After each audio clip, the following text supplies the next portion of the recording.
આગામી 3 દિવસ ગુજરાતના લઘુત્તમ તાપમાનમાં કોઈ મોટો ફેરફાર નહીં થાય। આજે અને કાલે ફક્ત નલિયામાં રહી શકે છે કોલ્ડ વેવ। નલિયાનું તાપમાન 7 ડિગ્રી આસપાસ રહી શકે છે। અમદાવાદ પર તાપમાન 13 થી 14 ડિગ્રી આસપાસ રહી શકે છે। 24 ડિસેમ્બર બાદ રાજ્યમાં ઠંડીનું જોર વધશે। ઠંડીનો મોટો તબક્કો આવતા ઠંડી વધશે। નલિયાનું તાપમાન 7 ડિગ્રી રહ્યું છે। આજે અને કાલે ફક્ત નલિયામાં કોલ્ડ વેવ રહી શકે છે। अगले 5 दिन के लिए वेदर मोस्टली ड्राई रहेगा और टेम्परेचर देखा जाए तो minimum temperature there will be no large change. अभी लार्ज कुछ चेंजेस ज़्यादा नहीं होने वाला है अगले 2-3 दिन में, लेकिन टेम्परेचर फॉल होगा 26 का बाद। फिर एक थंड स्पेल आएगा, कोल्ड स्पेल। एंड फिलहाल अब भी टेम्परेचर का ज़्यादा चेंजेस नहीं है, लेकिन नलिया में टेम्परेचर मोस्टली 7 डिग्री आसपास रहेगी।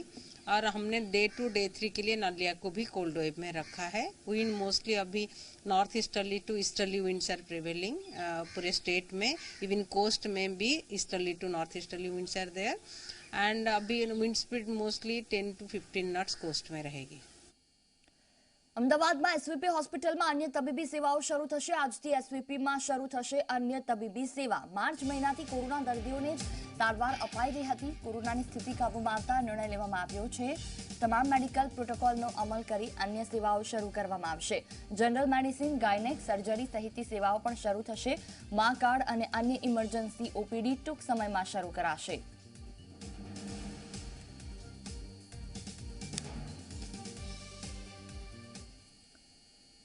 વાત હવે નવા પ્રકારના કોરોનાની।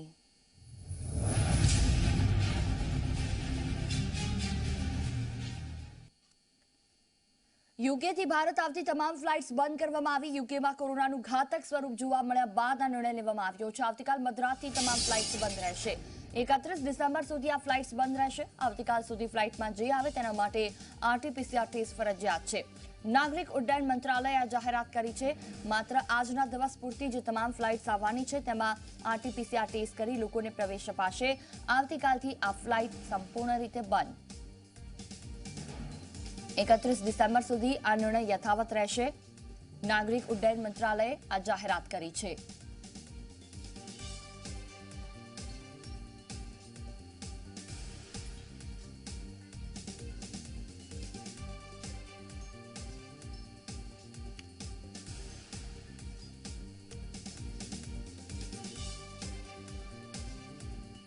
તો યુકેમાં કોરોના મ્યુટેશન થતા અમદાવાદ આરોગ્ય તંત્ર સજ્જ છે।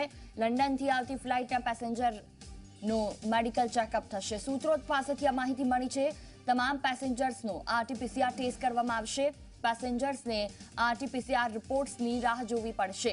પેસેન્જર્સને નક્કી જગ્યા પર રોકાવાનું રહેશે। પોઝિટિવ પેસેન્જર્સને ગાઈડલાઈન પ્રમાણે સારવાર કરાશે। 200 થી 250 પેસેન્જરના ટેસ્ટ માટે તંત્ર એલર્ટ છે। એરપોર્ટથી હોટેલ અને સ્થળ સુધી લઈ જવા માટે 5 બસની વ્યવસ્થા કરવામાં આવશે। સૂત્રો તરફથી આ માહિતી।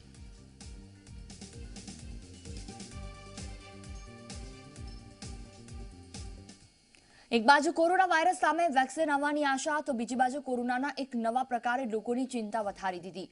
બ્રિટનમાં કોરોના વાયરસનો નવો સ્ટ્રેન સામે આવ્યો જે ખૂબ ખતરનાક છે।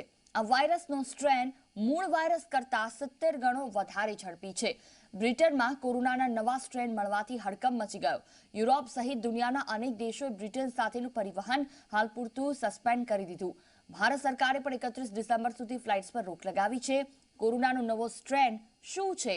શું કોરોનાના નવા સ્ટ્રેન પર વેક્સિન કામ કરશે?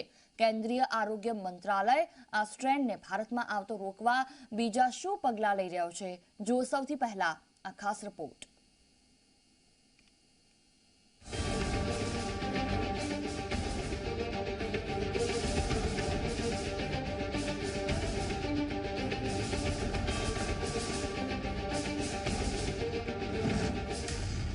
દુનિયામાં આવશે કોરોનાની નવી લહેર।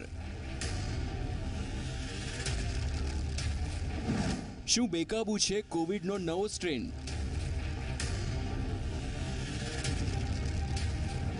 શું ચીન પછી બ્રિટન બનશે દુનિયા માટે ખતરો?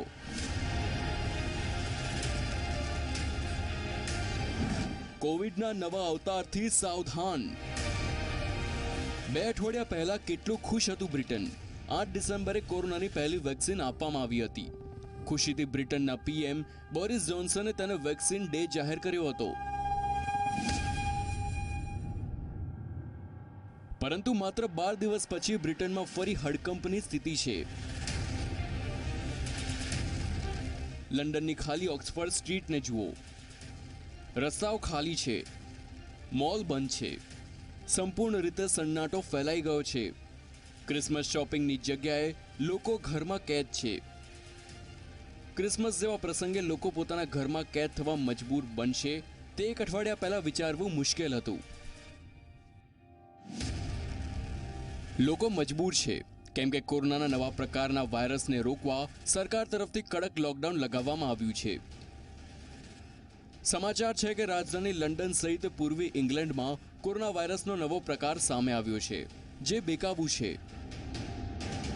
જાણકારી પ્રમાણે નવા પ્રકારનો કોવિડ પોતાના જૂના વાયરસ કરતાં 70 ગણો વધારે ઝડપી છે. બ્રિટનમાં નવો સ્ટ્રેન VUI 202012/01 મળ્યો છે. खतरनाक मॉर्बिडिटी और मॉर्टेलिटी के हिसाब से नहीं है, लेकिन ट्रांसमिशन के हिसाब से पक्का, क्योंकि 70% इतना इसकी कैपेसिटी बढ़ गई है और ये इतने बढ़ने के कारण इसका जो नंबर ऑफ केसेस जो आजकल यूके में आते हैं, इंग्लैंड में आ रहे हैं, वो 1 हफ्ते में डबल हो गए. तो ये तो बढ़ रहे हैं. કોવિડનો નવો સ્ટ્રેન ખતરનાક છે. એવામાં ભારત સહિત તમામ દેશ આ વાતથી આશંકિત છે કે ક્યાંક કોરોનાનો આ સ્ટ્રેન તેમના દેશમાં ન ફેલાઈ જાય, જેના કારણે અત્યારથી બધા દેશોએ પગલાં લેવાનું શરૂ કર્યું છે. બ્રિટનમાં આવતી જતી ફ્લાઇટ પર પ્રતિબંધ મૂકવામાં આવ્યો છે. અનેક દેશોએ બ્રિટનમાં અવરજવર કરતી ઉડાન પર રોક લગાવી.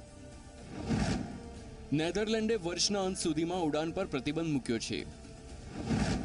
બેલ્જિયમે 24 કલાક માટે વિમાન સેવા પર રોક લગાવી છે. જર્મનીએ પણ વિકલ્પ પર વિચાર કરવાનું શરૂ કર્યું છે. તો ભારતે 31 ડિસેમ્બર સુધી ફ્લાઇટ સેવા રોકી છે. कोविड केसेस की बढ़ोतरी बढ़ना जो आंकड़े हैं वो नहीं है, एक नया स्ट्रेन है और उसको नया स्ट्रेन जो है उस पे उसकी जो स्प्रेड है उस पे अभी पूरी लोगों के पास जानकारी नहीं है. तो हमने यही निर्णय लिया है कि मिडनाइट कल से लेके एक टेम्पररी सस्पेंशन होगी और सारी हमारी जो फ्लाइट्स यूके को जा रही थी या यूके से आ रही थी वो 31 दिसंबर तक सस्पेंडेड रहेंगी. જણાવાઈ રહ્યું છે કે કોરોનાનો આ નવો સ્ટ્રેન માત્ર બ્રિટનમાં જ નહીં, ઇટલી, નેધરલેન્ડ, ડેનમાર્ક, ઓસ્ટ્રેલિયા અને દક્ષિણ આફ્રિકામાં પણ ફેલાઈ ગયો છે. વર્ષ 2020 કોરોનાના આતંકને કારણે સૌ કોઈ માટે યાદગાર બની ગયું, પરંતુ 2021થી સૌ કોઈ આશા રાખી રહ્યું છે કે હવે ધીરે ધીરે કોરોનાનું સંક્રમણ ઘટે. પરંતુ બ્રિટનથી જે ખબરો આવી રહી છે તે ચિંતાજનક ખબરો આવી રહી છે, કારણ કે કોરોના જે હતો તેનું મ્યુટેશન ચેન્જ થયું છે અને અત્યારે ત્યાં લોકડાઉન ફરીથી કરવાની ફરજ પડી છે. આપણી સાથે વધુ વાતચીત કરવા MD ડૉક્ટર પ્રવીણ ગર્ગ આપણી સાથે ઉપસ્થિત છે, તેમનાથી વાત કરીશું.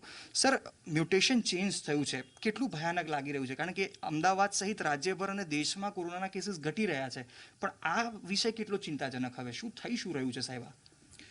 જો અતુલ, આ એક આખા વર્લ્ડ માટે એક બહુ ચોંકાવનારી સમાચાર છે કે આ કોરોનાનો મ્યુટેશન થઈ રહ્યો છે. ઓલરેડી પાસ્ટમાં કોરોનાના ઓલરેડી 300 કે 400 મ્યુટેશન થઈ ચૂક્યા છે, પણ જે જૂના જે મ્યુટેશન હતા એ બહુ સામાન્ય હતા. પણ અત્યારે જો કોરોનાનો લંડનમાં મ્યુટેશન ચાલુ છે એ બહુ ખરાબ રૂપમાં મ્યુટેશન થઈ રહ્યો છે.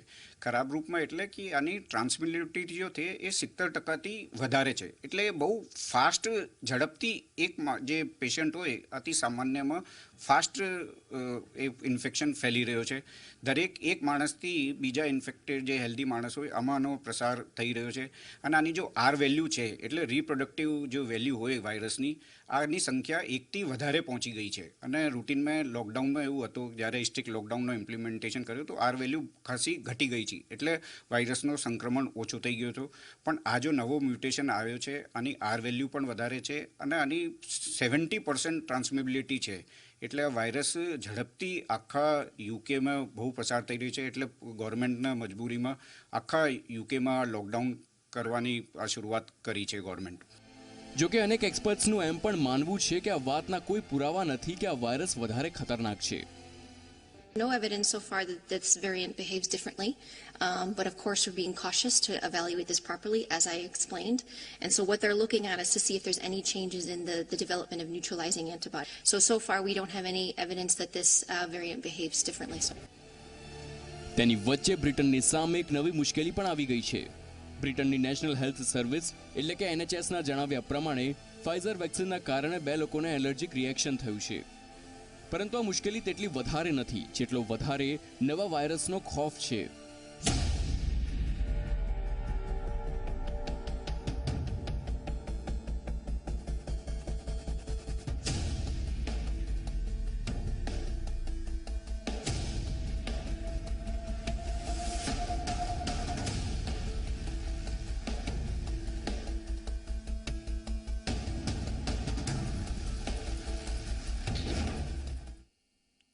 બુલેટિનમાં રોકાઈશું એક બ્રેક માટે.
મહેસાણા દૂધસાગર ડેરી મામલે મહત્વના સમાચાર. માન્ય ઉમેદવારોની યાદી પ્રસિદ્ધ કરવા સામે સ્ટે આપવામાં આવ્યો છે. ગુજરાત હાઈકોર્ટે આ સ્ટે આપ્યો છે.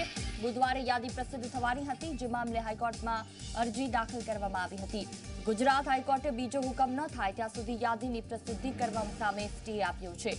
દૂધસાગર ડેરીની ચૂંટણીના કાર્યક્રમમાં પણ અરજીના કારણે ફેરફાર થઈ શકે છે. જોડિયા દૂધ ઉત્પાદક સહકારી મંડળીએ અરજી દાખલ કરવામાં આવી હતી.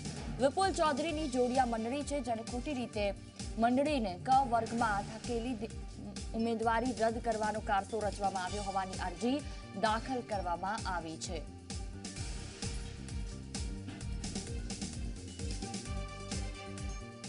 મહેસાણા દૂધસાગર ડેરી મામલે મહત્વના સમાચાર. જોડિયા દૂધ મંડળીએ હાઈકોર્ટમાં રજૂઆત કરી હતી. માન્ય ઉમેદવારોની યાદી પ્રસિદ્ધ કરવા સામે સ્ટે લગાવવામાં આવ્યો છે. ગુજરાત હાઈકોર્ટે યાદી પર સ્ટે આપ્યો છે.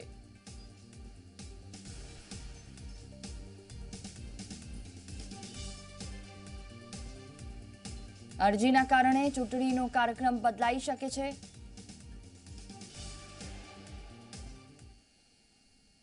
ને જોઈએ હવે રસીકરણની કેવી ચાલી રહી છે તૈયારી.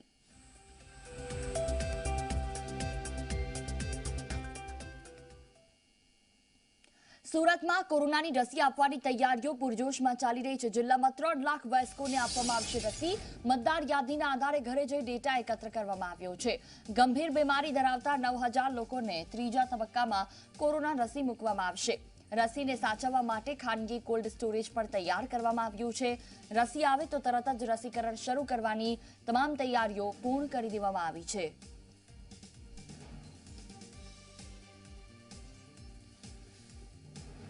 વધુ માહિતી સાથે સુરતથી સંવાદદાતા ચેતન પટેલ ફોન લાઈન પર. જે ચેતન, રસીને સાચવવાથી લઈ લોકોને આપવા સુધીની તમામ તૈયારીઓ સુરતમાં કરી દેવામાં આવી છે. શું વિગતો? જી ચોક્કસથી જે રીતે કોરોના વેક્સિન ટૂંક જ સમયમાં આવી જશે, ત્યારે સુરત મહાનગરપાલિકા દ્વારા તમામ પ્રકારની જે તૈયારીઓ છે તે તૈયારીઓને આખરી ઓપ આપી દેવામાં આવ્યો છે. ખાસ કરીને સુરત જિલ્લાની જો વાત કરીએ તો 3 લાખ વયસ્કોને રસી આપવાની તૈયારી બતાવવામાં આવી છે. જે ઇલેક્શન યાદી છે તેના આધારે ડેટાબેઝ તૈયાર કરી દેવામાં આવ્યો છે. આ સાથોસાથ જે ડેટા તૈયાર કરાયો છે તેમાં ગંભીર બીમારીના કારણે 9000 લોકો ત્રીજા તબક્કામાં આ તમામ જે લોકો છે તેને કોરોનાની વેક્સિન આપવામાં આવશે. આ સાથોસાથ સુરત મહાનગરપાલિકા દ્વારા જે ખાનગી હોસ્પિટલો છે તેમના જે કોલ્ડ સ્ટોરેજ છે તેમની સાથે પણ MOU કરી દેવામાં આવ્યા છે. આ તમામ જે લોકો છે તેને સ્ટેન્ડ બાય રાખી દેવામાં આવ્યા છે. જી બિલકુલ. તો જિલ્લામાં 3 લાખ વયસ્કોને આપવામાં આવશે રસી. તમામ પ્રકારની તૈયારીઓ કરી દેવામાં આવી છે. ઇલેક્શન કાર્ડના આધાર પર તેમને આ રસી આપવામાં આવશે. ખેડા જિલ્લામાં ધારાસભ્ય એસપીથી નારાજ થયા છે. ખેડાના માતરના ધારાસભ્ય પીએસઆઈની બદલીથી નારાજ થયા. ધારાસભ્ય જિલ્લા પોલીસ વડા સામે ગંભીર આક્ષેપ લગાવ્યા છે. એસપી પોલીસ સ્ટેશનના પીએસઆઈને ટાર્ગેટ આપતા હોવાનો આક્ષેપ છે. તો કેસરીસિંહ સોલંકી જિલ્લા પોલીસ વડાથી નારાજ છે. એસપી દિવ્ય મિશ્રથી નારાજ છે ધારાસભ્ય કેસરીસિંહ. માતર અને લિંબાસીના પીએસઆઈની બદલીથી તેઓ નારાજ થયા છે. માસ્કના દંડનું ટાર્ગેટ પૂરું ન કરતા બદલી કરાઈ હોવાનો આક્ષેપ છે. માતર વિધાનસભાની અંદર ખેડા જિલ્લા પોલીસ અધિક તરીકે એસપી સાહેબે એક દિવસ અગાઉ માતરના પીએસઆઈની બદલી કરી. કારણો સંજોગ માસની કંઈક ભૂલ કાઢી.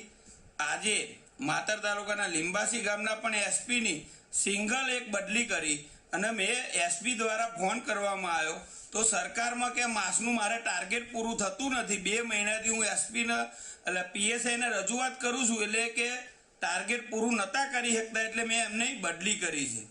સાહેબ, એસપી સાહેબને હું એ કહેવા માંગુ છું કે તમે એની ચિંતા ના કરશો. અમારો 30% લાખમાંથી 30,000 રૂપિયા તો સરકારમાં કોરોના નિમિત્તે જમા થાય છે જ, પણ 70,000 રૂપિયા બીજો પણ પગાર આવે એ મારા મત વિસ્તારની અંદર 4 પોલીસ સ્ટેશન આવે છે: માતર, ખેડા, લીંબાસી અને વસો. 4 પોલીસ સ્ટેશનની અંદર તમે દર મહિને મારો પગાર એસપી ઓફિસ જમા લો અને 25,000 રૂપિયાના દરેક પોલીસ સ્ટેશનમાં તમે માસ્ક ખરીદીને આપો. આખા ગુજરાતની વાહવાઈ એસપી તરીકે તમારી કરાવવા ખાતર ગ્રામ્ય લેવલે તમારી વાહવા સરકારમાં કરાવી છે કે ભાઈ ખેડાના એસપી બહુ સારા, સરકારમાં બહુ પૈસા માસના જમા કરાવે, એટલે તમારી વાહવા કરાવી છે અમારે. અને અમારે ગામડા લેવલે તાલુકા ઇલેક્શન આવે છે, તાલુકા પંચાયતોનું, એટલે અમારે હારી જવાનું છે પછી